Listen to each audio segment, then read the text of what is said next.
Sushant Singh Rajput case में आप सभी ने देखा होगा किस प्रकार से कंगना रनौत से लेकर अंकिता लोखंडे और साथ ही साथ शेखर सुमन बिल्कुल डटकर खड़े थे और हर मौके पर कई ऐसे तीखे बयान दे रहे थे जिससे कि उनके सामने जो भी पक्ष विपक्ष रख रहा था वो सब एकदम नेस्त नाबूद हो गए थे।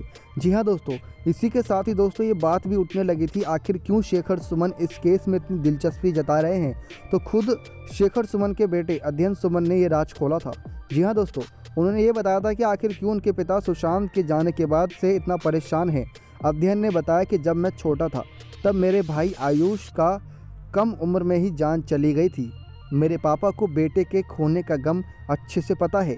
माता पिता के लिए इससे बड़ा दुख नहीं होगा कि आपके सामने ही आपके बच्चा दम तोड़ दे।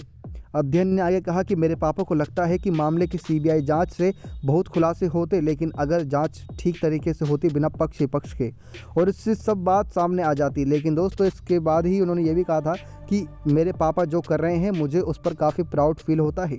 बता दें कि दोस्तों किस प्रकार से शेखर सुमन ने एक इंटरव्यू में कहा था कि सुशांत मेरे बच्चे की तरह है। मैं उसके पिता का दर्द समझ सकता हूँ। जिस तरह से सुशांत डिप्रेशन से गुजरे, मेरा बेटा भी मेरे घर पर वैसी स्थिति में गुजर रहा था। उससे भी फिल्म इंडस्ट्रीज में रोकने की कोशिश की गई, इसलिए वह डिप्रेशन में चला गया था। एक बार अध्ययन ने बताया था कि उसके अंदर भी अपनी ही जान लेने का ख्याल आया था। शेखर सुमन ने सीबीआई जांच को लेकर काफ़ी मदद की थी।